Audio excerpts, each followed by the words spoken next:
Today has been an intense kind of work day for me, and now I'm off to the lawyer. It's hot out here. Why did I wear long pants?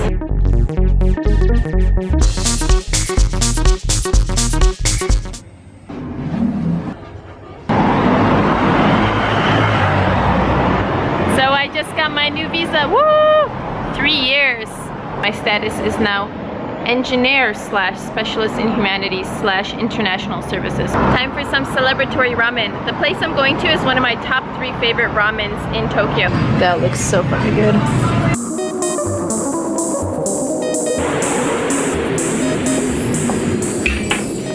Back to work. This is the Wagapai's Q&A. Go! How do you actually meet so many people? I don't. I stay at home. We have to distinguish between meeting foreigners and meeting Japanese people, I think, because the mechanic is often a bit different. I guess with foreigners it just happens. It's just normal.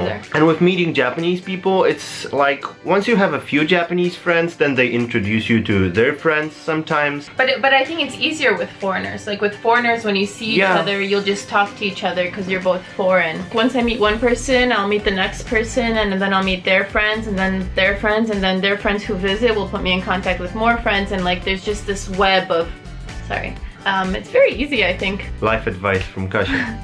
Meeting people is easy. How do you call quarter pounder with cheese in Japanese? You get the joke? No. It's a Pulp Fiction reference. I think it's just quarter pounder. It is a Pulp Fiction reference. In Europe it's called Royale with cheese. EMS Leto. Do you guys, Kasia and or Chris, do some sport or gym? I ran quite a lot. Yeah, we had a good thing going for a while. Yeah, in December. It was very good. I was fit in December.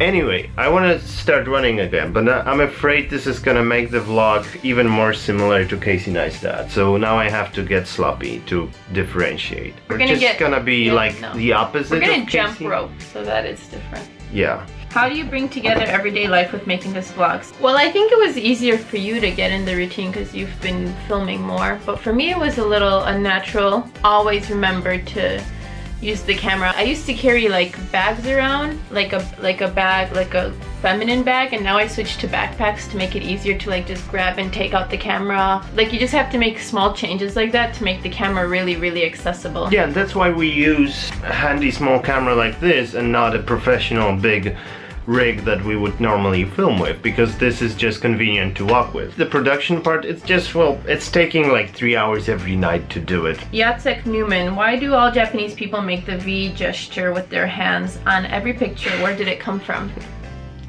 What my friend told me is that John Lennon and the Beatles came and did it, and that was one thing. Yeah. But then there's other pop culture references. Like there was a ice skater who was from the US. Everyone thought she was gonna win gold medal, and she fell and like totally ruined her chance at gold medal. And when she fell, she put up a peace sign, which was like to Japanese people like the coolest way of handling that. What are the positives and negatives about vlogging every day? For me, the difference is that before I would say, people would invite me places and I'd be like, oh no, maybe I'll stay in today. But now everything I say yes to, I've become like yes man. Just, hey, you want to go do that? Yeah, sure. You want to? Yeah, I'll do it. Whatever, I don't care. I'll just go do it. What frightens me the most is the vision of falling behind. Say I get drunk and I don't finish a vlog, so the following day I have to get 2 vlogs done, and then it's just a mess. So the negative for me that Chris doesn't have to deal with is like keeping up feminine appearances. You mean makeup? Yeah, and hair. Like today I didn't do my hair. I think this is the first time people are seeing my hair like down and curly. Curious, as a vegetarian, is it even possible to find good restaurants with tasty food? Usually there's something for vegetarians, it's rice with veggies, and that's a no-no. There are specialty restaurants and there are options at cafes. It's just like traditional Japanese food, there's very little of it that has absolutely no meat in it. I know that the Japanese are crazy about France and Paris, but are they also interested in other European cultures? The big 4.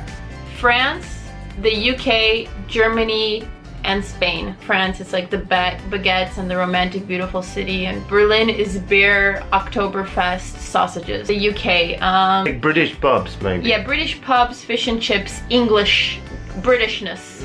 Maybe some fashion elements, like the British, like gentlemanly outfit. And then Spain, the food. Tapas. Tapas, the ocean, the like laid-back lifestyle. Anyway, Japanese affection with Paris is interesting, but let's leave it for another time.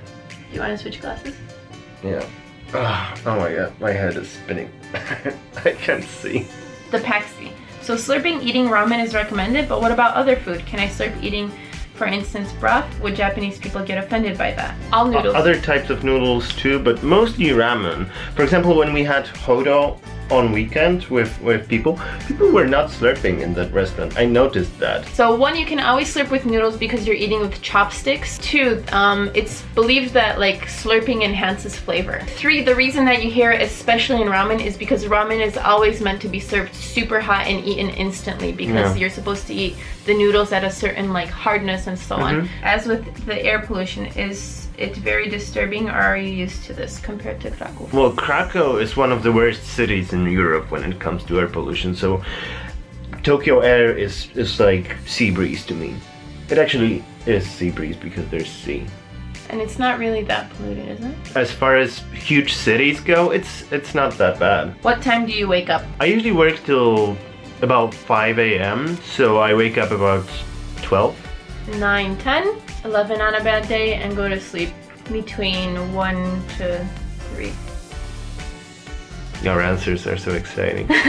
Can you tell us please how looks the situation with live shows in Japan, especially music events? Prices are high in Japan. As far as festivals, there's 2 really popular ones now, and that's Fuji Rock and Summer Sonic.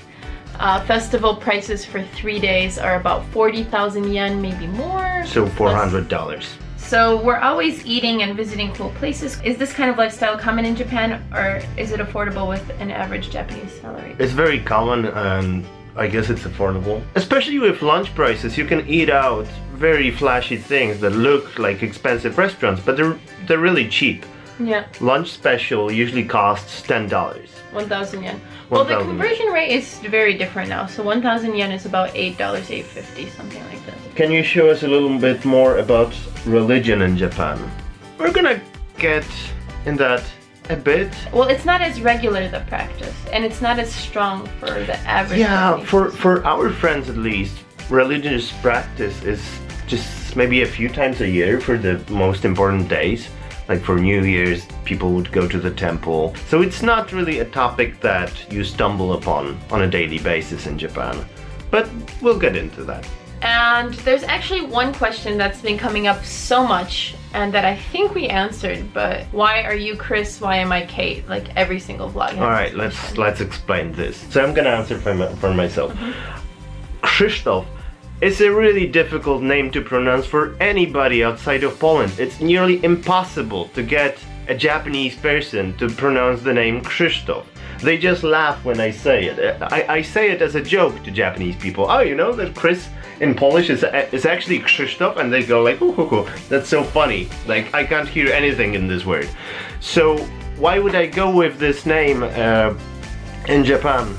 This is just, you know, making things difficult for everybody. And as Kasia advised, I kept the K instead of CH to kind of signify that I'm a foreigner. I'm not like a native English speaker, because then my name would be spelled with a CH. So it's like a good balance. People feel that I should be going as K, I guess, because I'm American. I don't know. It's also confused about what I am. I'm born in the US, and my whole life I've basically been Kasia. I had a phase where I went by Kathy, but that's a whole nother story. I use it because I can use it in any country. I've been to nearly 20 countries and no one struggles with it, so why would I change it? And yeah. There you have it. The mystery of the Wagapaisa's names. Thank you for watching. Thank you. Be sure to subscribe. Leave questions for the next vlog. Bye-bye. Next Q&A. It was first introduced to commemorate the Meiji Emperor's sea escapade in the 19th century, but now I guess it's mostly just a day off. There's not much happening in this.